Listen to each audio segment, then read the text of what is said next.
주가가 내년에는 가겠는데 라고 볼 수 있는 재무적인 지표가 뭐가 있을까를 좀 연구를 해봤었어요. 실제로 그걸로 투자하면은 오른 종목들이 되게 많았습니다. 거의 70% 이상이 그렇게 성공을 했었는데요. 그런 지표가, 그래서 기업 가치에서 가장 그 예측성이 높은 게 바로 영업, 아니 뭐 EPS, 단기 순이익이 중요하지 않냐, 아니 퍼가 중요하지 않냐, 이럴 수 있는데요. 기업의 본질적인 가치는요, 그 기업이 얼마나 영업을 잘 하느냐에 달려 있습니다. 구독, 좋아요 부탁드립니다. 네. 돈을 잃어보신 적이 있으신가요? 돈을 잃어본 적이 있죠.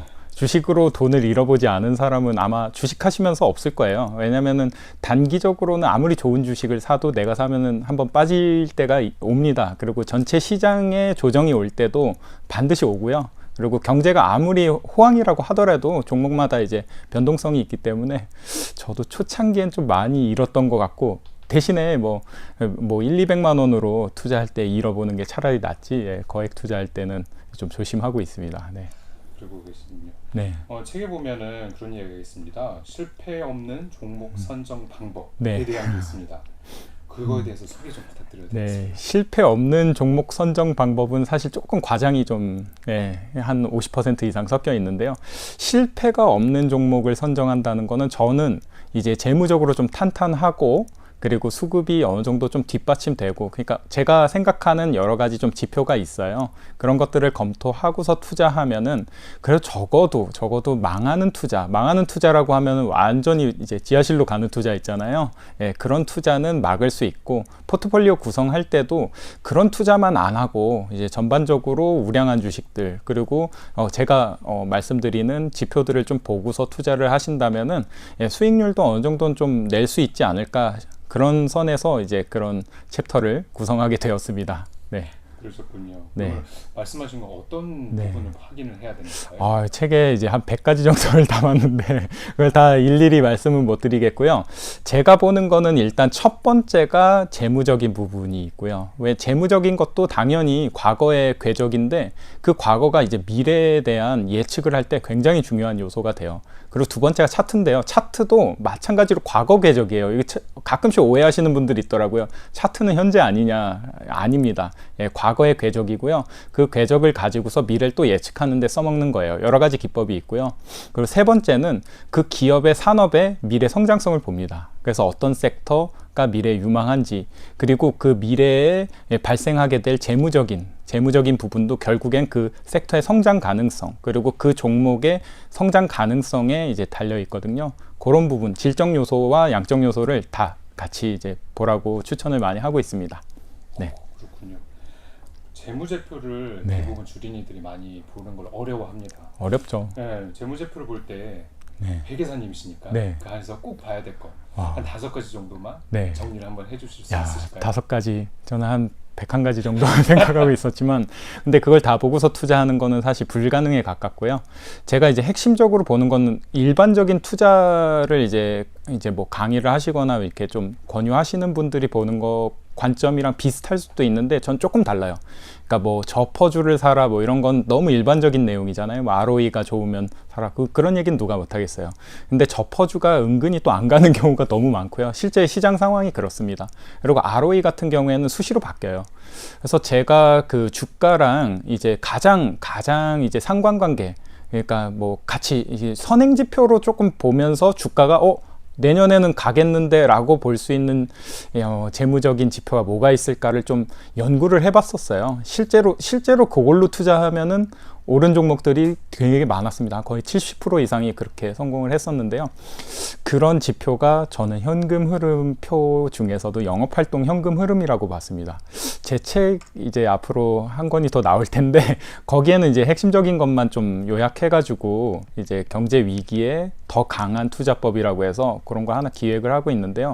왜 영업활동 현금 흐름이냐면, 지금 뭐 건설사들, 제가 건설사 별로 안 좋아하는 이유 중에 하나지만 발생주의랑 현금주의의 차이가 좀 크기 때문입니다. 현금은요, 속일 수가 없어요. 기업에 들어오는 현금, 나가는 현금은 속일 수가 없고요. 그 중에서 이 기업 가치에서 부채를 빼면은 그 주가가 나오거든요. 실제로 그래요. 그래서 기업 가치에서 가장 그 예측성이 높은 게 바로 영업 활동 현금 흐름입니다.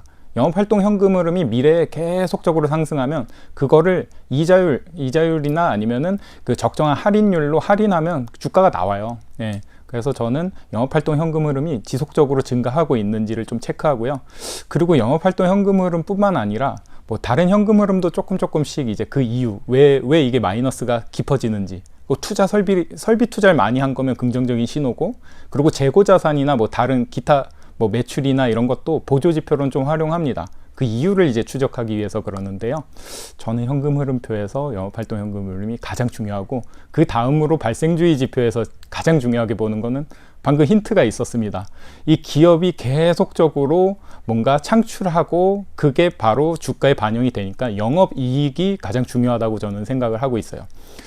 가끔 ROE나 ROI가 중요하지 않냐, 아니면 뭐 EPS 단기 순이익이 중요하지 않냐, 아니 퍼가 중요하지 않냐 이럴 수 있는데요. 기업의 본질적인 가치는요, 그 기업이 얼마나 영업을 잘 하느냐에 달려 있습니다. 뭐 반도체 회사면은 반도체를 생산해 가지고 얼마나 많이 팔아낼 수 있느냐, 얼마나 계약을 많이 체결할 수 있느냐에 달려 있고, 2차 전지도 마찬가지잖아요.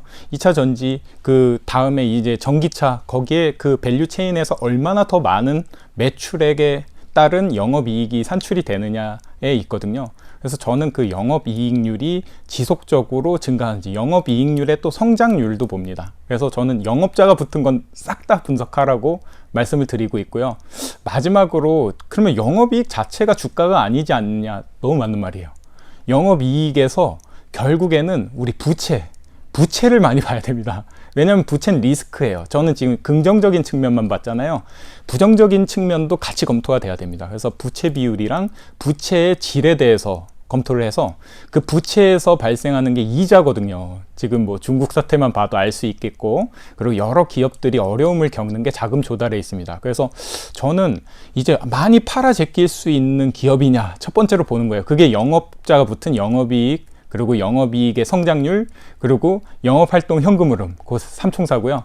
그리고 이 회사가 많이 팔아 제껴서 기업 가치가 올라갈 수 있지만, 기업 가치에서 뭐예요? 부채를 뺀 게 주식입니다. 그래서 이 부채의 질, 이 기업이 과연 건전하게 부채를 조달하고 있는지, 첫 번째. 두 번째로, 이자를 감당할 수 있을 정도로 부채를 조달하고 있는지. 세 번째로, 사실 할 말이 너무 많아가지고 조금만 더 부연하자면은, 이게 단기 부채인지 장기 부채인지 저는 그걸 좀 많이 봐요.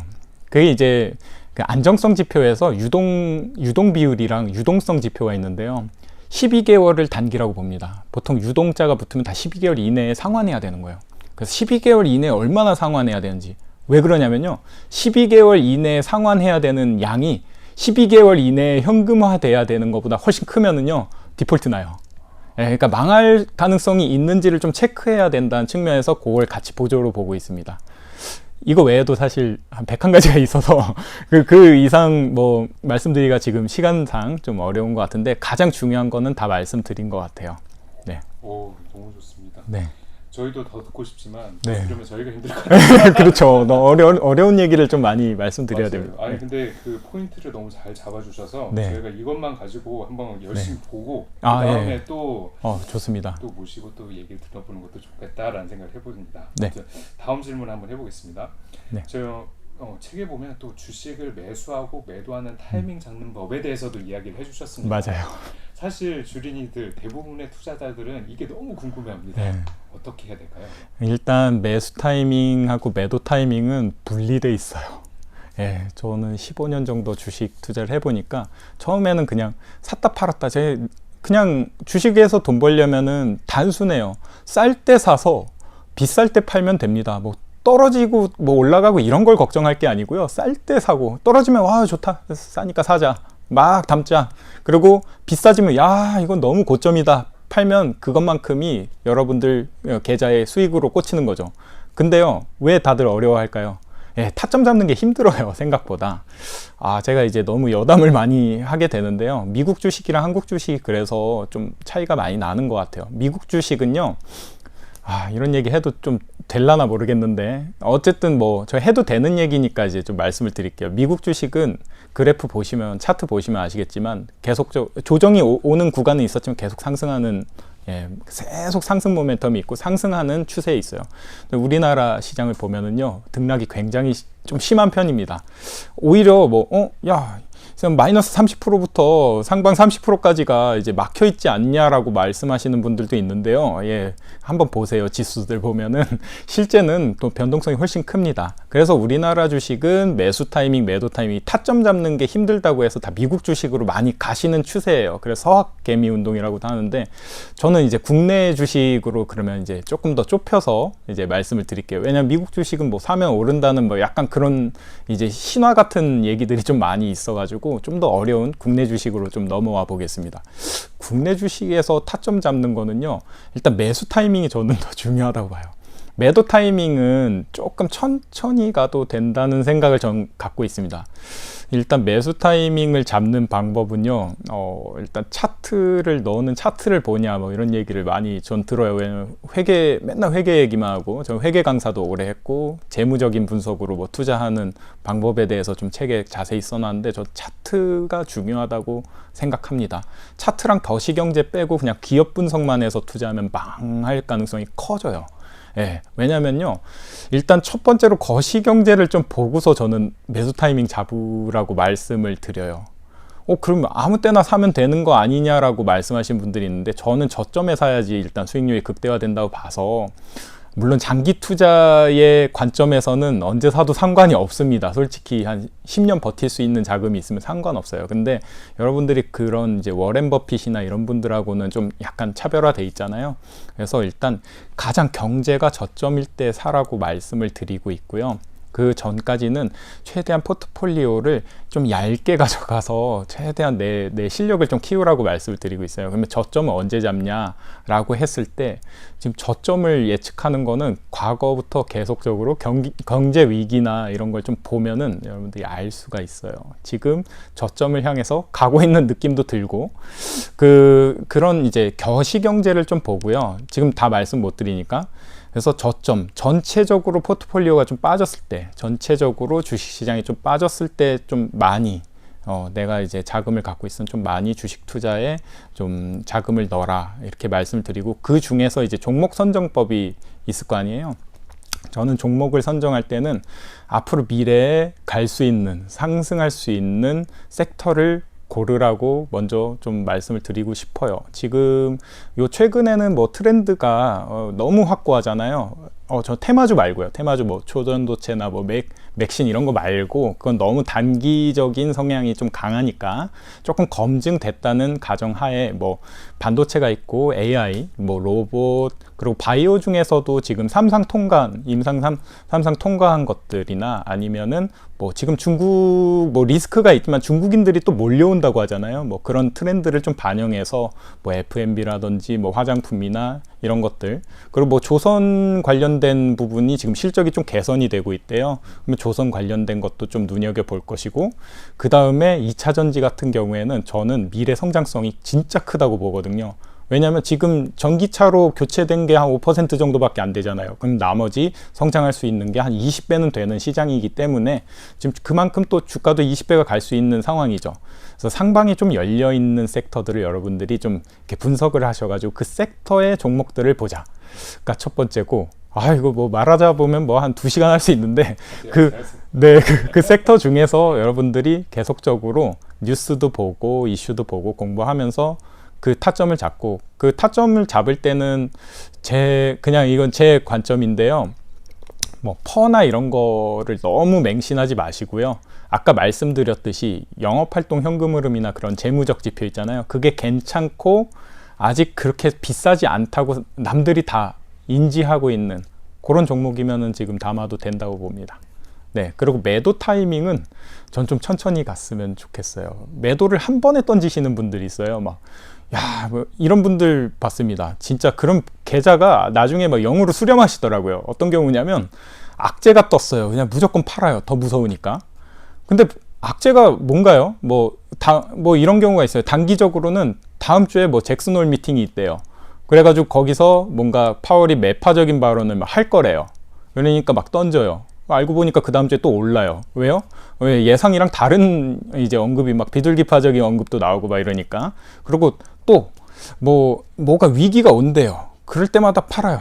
막 옛날에 북한에서 뭐 미사일 쏠 때마다 막 파시는 분들이 있었어요. 그러면 다 저점에서 파는 겁니다. 그래서 여러분들이 그런 거를 좀 줄이려면은 내가 팔 때도 매도 타이밍에 절대 마이너스가 막 아주 깊어졌을 때 막 판다 이런 거보다도 좀 나눠서 파시는 걸 좀 추천해요. 그래서 그 부분은 나중에 더 말씀드리면 좋을 것 같네요. 알겠습니다. 네.